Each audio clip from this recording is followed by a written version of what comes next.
ପାଦପଙ୍କଜରେ ମୋର ଭକ୍ତିବୃନ୍ଦ ଶ୍ରଦ୍ଧାଞ୍ଜଳି ଅର୍ପଣ କରୁଛି।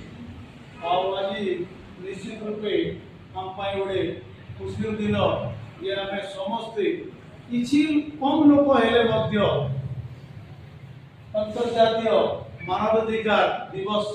ଆମ ସମାଜ ଗୃହରେ ପାଳନ କରୁଛୁ। ଆଉ ଆଜି କେବଳ ଆମେ ଯେ ହ୍ୟୁମାନ୍ ରାଇଟ୍ସ ଡେ ପାଳନ କରୁନାହୁଁ, ସମଗ୍ର ବିଶ୍ୱର ଲୋକ ଆଜି ମାନବ ଅଧିକାର ଦିବସ ପାଳନ କରୁଛନ୍ତି। ମାନବ ଅଧିକାର ଦିବସ ସର୍ବପ୍ରଥମେ ମାନବ ଅଧିକାର ମାନେ ମଣିଷର ସାଧାରଣ ମୌଳିକ ଅଧିକାରର ଧାରଣା ଯଦି କିଏ ଦେଇଥିଲା ସେ ସଂସ୍ଥା ହେଉଛି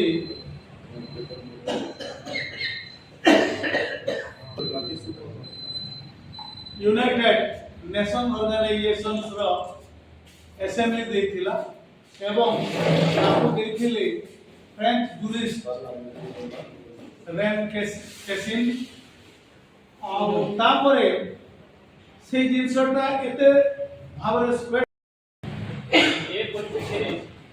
ମୁଁ ଖାସ୍ କରିକି ପ୍ରଥମେ ମାନବଦାତା ଯିଏ ଆମର ଜ୍ଞାନଦାତା, ଯିଏ ଆମର ଅଧିକାରଦାତା, ଯିଏ ଆମର ବିଶ୍ୱକର୍ତ୍ତା ବିଶ୍ୱ ମାନବ କହିଲେ ବି କିଛି ଭୁଲ ହେବ ନାହିଁ। ଆଜି ସାରା ବିଶ୍ୱ ଯାହାକୁ ମାନୁଛି ଆଉ ତାଙ୍କର ଯେଉଁ କପି ସାରା ବିଶ୍ୱରେ କିଛି କିଛି ପରିମାଣରେ ଯେଉଁ ସମ୍ବିଧାନରେ ସମସ୍ତେ ସ୍ଥାନ ଦେଉଛନ୍ତି ସାରା ବିଶ୍ୱରେ ତାଙ୍କର ଯେଉଁ ଲେଖା ଆଉ ତାଙ୍କର ଟିପ୍ପଣୀ, ତେଣୁ ସେଇ ଆମର ଜନ୍ମଦାତା ବା ଦଳିତ ସମାଜର ପ୍ରାଣକର୍ତ୍ତା ଡକ୍ଟର ବାବା ସାହେବ ଆମ୍ବେଦକରଙ୍କୁ ମୁଁ ସତ ପ୍ରଣାମ ଆଉ ଜୟ ଭୀମ ଜୟ ଆପଣଙ୍କର ଯେଉଁ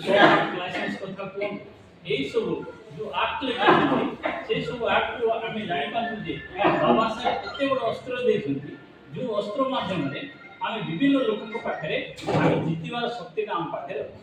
ସେ ଶକ୍ତିଟା ପହଞ୍ଚାଇବା ପାଇଁ ଆଜି ଆମକୁ ସୂଚେଇ ଦେଉଛି ଯେ ମାନବାଧିକାର ଦିବସରେ ହିଁ ଲୋକଙ୍କ ପାଖରେ ଯଦି ଆମେ ସଚେତନ ବାର୍ତ୍ତା ପହଞ୍ଚାଇ ପାରିବା, ଯେତିକି ଶିକ୍ଷିତ ହୁଅନ୍ତୁ କି ଯେ ଯେଉଁ ଲେଭେଲରେ ପହଞ୍ଚନ୍ତୁ, ଯଦି ଆମେ ଶିକ୍ଷିତ ହେବା